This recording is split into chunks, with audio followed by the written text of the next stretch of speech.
Yo, what is going on, guys? It is your boy Scumpy here today, bringing you a commentary about why Call of Duty is probably not going to change, but it could. Now, Call of Duty players go through the same phase every single time that gun adjustments are made. Now, obviously, if you guys haven't seen the patch notes, some of the guns have been buffed.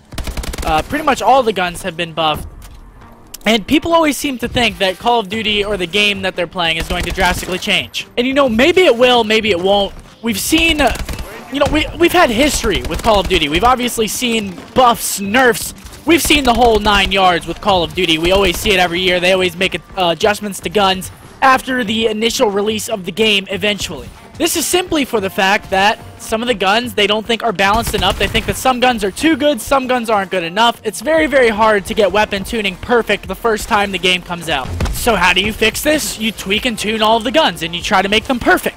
But it never works. Now, let me know if you agree or disagree with this. In every Call of Duty, there's going to be 1 or 2 guns, usually 1 submachine gun and 1 assault rifle, that are going to be better than the rest. Agree or disagree? I mean, just look at the recent history of Call of Duties. I mean, Black Ops 2, you had the MSMC, you had the M8. Nothing else was really that good. I mean, the Scorpion was sort of viable, but it was a very, very situational gun. Next, go ahead and take a look at MW3. You have the ACR, you have the PP90, and then the MP7 is another viable SMG. Going further back, we'll look at MW2. We have the ACR, and then you have the UMP. Then we'll go back into Call of Duty 4. You have the MP5, you have the M16.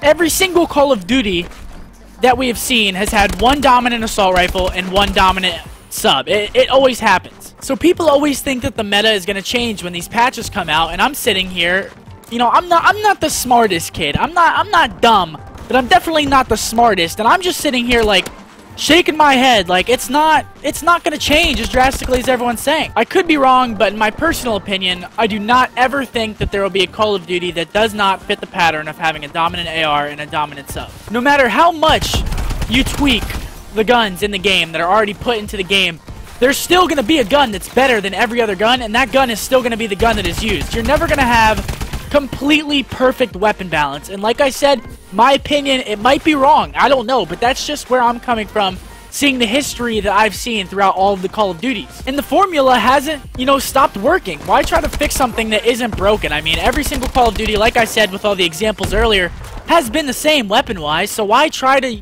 stray away from the path if it hasn't stopped working? As the saying goes, don't fix something that ain't broken. I don't really like whenever they tweak guns, to be completely honest with you. Like for Call of Duty Ghosts, for instance. Whenever the MTAR was around, that game was so much fun. Around Champs last year, when it was all MTARs going against each other in a Remington, that was a lot of fun. And then they switched it to the Vector. The game was still fun in my opinion, but it definitely lost a lot of its replay value because the Vector was so easy to use. The MTAR actually allowed for a skill gap to be there, while the Vector was just a straight laser beam on a sub that could act as an AR, basically. But it happens every single year, and there's always this placebo effect, even amongst the pros. All of my friends last night, I stayed up till 4 AM Eastern time when the patch was first released.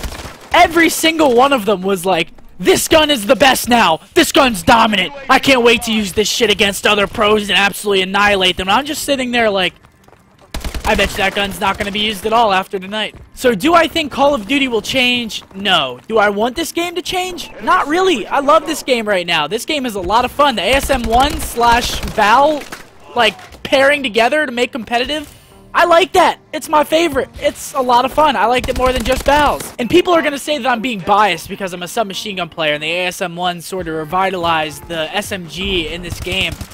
I enjoyed this game with Val's only as well. I just think that the balance of this game at the moment before this patch was already really, really good and it didn't need to be changed. But obviously, I'm not a developer. I don't see the stuff they see. I don't see the statistics. I don't see, anything that they see. They have stats, they have numbers that I don't have. So I can't really argue with them. They gotta do what they gotta do. It's their game, not mine. I just play it and I love it and I have fun with it.